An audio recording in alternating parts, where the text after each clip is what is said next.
నువ్వేమైనా ఇంటికి లేటుగా వచ్చావా? విరాజ్, అమ్మమ్మ వచ్చారు. ఏంటి, అమ్మమ్మ వచ్చారా? అవును, నిన్నే పిలుస్తున్నారు. నువ్వు చేసిన రాద్ధాంతమంతా అత్తయ్యకి తెలిసింది. దాని గురించే నీతో మాట్లాడాలని పిలుస్తున్నారు. నేను చేసిన రాద్ధాంతమా? ఏంటది? అత్తయ్య, ప్రయాణమంతా బాగానే జరిగిందా? బాగానే జరిగింది వైజయంతి. అమ్మమ్మ, మీరిక్కడ లేకపోతే ఇది ఇల్లే అనిపించలేదు. ఒక వారం, ఒక సంవత్సరంలా అనిపించింది. నాకు కూడా అలాగే అనిపించింది. కష్టంగానే ఉంటుంది. ఆఫీస్లో అంతా ఓకే కదా? నా కోడలికి బాధ్యత అప్పగించాక మళ్ళీ అడగాల అత్తయ్య. చాలా బాగా చూసుకుంది. బాధ్యత తీసుకున్నవారు ఇంకొకరున్నారు కదా, తన గురించి కూడా నేను అడగాలి కదా. విరాజ్ గురించి అడుగుతున్నారమ్మా? అవును, ఎప్పుడు విరాజును చూస్తానో అనిపించింది. ఎక్కడా విరాజ్ ఎక్కడ కనిపించడం లేదేంటి? ఓ, ఈరోజు కూడా ఉదయాన్నే పని పని అంటూ ఆఫీస్కి వెళ్ళిపోయాడా? సరిపోయింది అమ్మా. వాడు ఉదయం సాయంత్రం కనిపించకపోతే మీ అంతట మీరే వాడు ఆఫీస్కెళ్ళాడు, పని చేస్తున్నాడని మీరే అనుకుంటారా? కాని వాడు...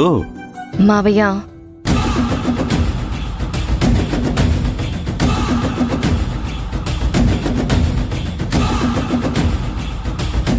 ఏమైంది మిథిలా? నేను అడగకూడదేమైనా అడిగానా? అలా కాదమ్మమ్మా, అది... మరి రంజిత్ని మాట్లాడి నువ్వు. రంజిత్, నువ్వేం చెప్పాలనుకుంటున్నావో చెప్పు. అమ్మా, అది మొన్న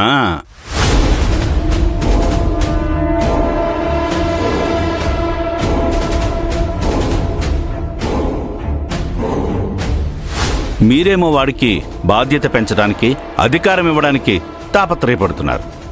కాని వాడు చూస్తే అంతా వదిలేసి సన్యాసం తీసుకునేలా కనిపిస్తున్నాడు.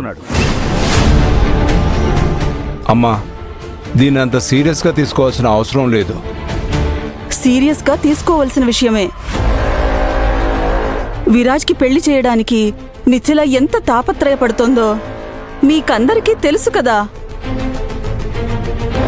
వాడు సన్యాసిలా ప్రవర్తిస్తుంటే చూస్తూ ఊరుకోవాలా? అమ్మమ్మ, విరాజ్ భక్తితో భజనలు చేయడానికి వెళ్ళాడు, అంతే. మనసుకి ప్రశాంతత దొరుకుతుంది అంటే తప్పేం లేదు కదా. అంతేకాదమ్మా, రోజు సాయంత్రం ఉదయం విరాజ్ అస్సలు కనిపించడు. ఆఫీసులో సాయంత్రం 6 గంటల తర్వాత మీటింగ్స్ అరేంజ్ చేయకూడదని పాండుకి చెప్పాడంట. రోజు వాడికి భజన చేయడమే పని. రోజు నువ్వు చూసావా అన్నయ్య? ఒక్కరోజు చూస్తే సరిపోదా అమ్మా? వాడికి అధికారం, కంపెనీ మీద, ఆస్తుల మీద ఆశ పోయినట్టుందమ్మా. సన్యాసంలోనే ప్రశాంతత దొరుకుతుందంటే అలాగే కానివ్వండి, ఎందుకు ఆపాలి? అది డిసైడ్ చేయాల్సింది నేను. ఓ, వైజయంతి, వెళ్ళి నీ కొడుకుని తీసుకురా. ఇంత జరిగిందా? అత్తయ్య విరాజ్ని పిలవమని చెప్పలేదు, నీ కొడుకుని తీసుకుని రా అన్నారు. అంటే నీ మీద చాలా కోపంగా ఉన్నారు విరాజ్. తొందరగా పద.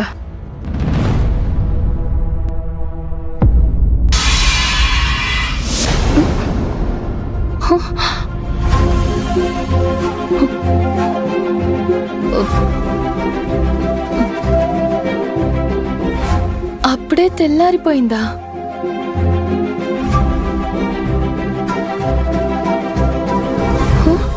నేనెందుకు ఈ బట్టల్లో ఉన్నాను?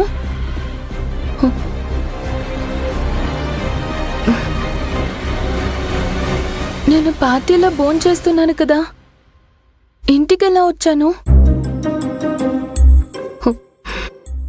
ఎందుకని ఏమీ గుర్తు రావట్లేదు. తల కూడా బాగా నొప్పిగా ఉంది.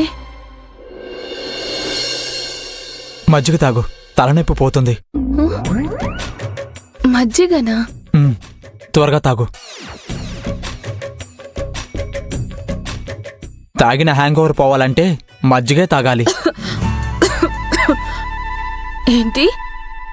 తాగడమా? ఎవరు? ఇంకెవరు? నువ్వే. నేను తాగలేదు దత్తు. అవునా? అయితే నిన్న రాత్రి ఏమేం జరిగిందో ఒకసారి చెప్పు చూద్దాం. రాత్రి పార్టీ జరిగింది.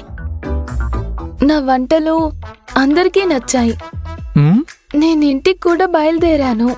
అప్పుడు హర్షిత్ సార్ వచ్చి తిని వెళ్ళాలని పట్టుబట్టారు. ఆ, ఆ తర్వాత ఆ తర్వాత? ఆ, ఆ తర్వాత నేను తిన్నాను. ఆ తర్వాత? ఆ తర్వాత ఆ, సరిగ్గా గుర్తులేదు. ఆ, అన్నా సార్తో ఏదో మాట్లాడాను. ఆ, విక్కీ కూడా ఉన్నారు. తర్వాత? తరువాత గుర్తుకు రావట్లేదు కదా అక్క? అవును దత్తు, ఏమీ గుర్తు రావడం లేదు. ఎందుకంటే నువ్వు తాగింది నిజం కాబట్టి. హ?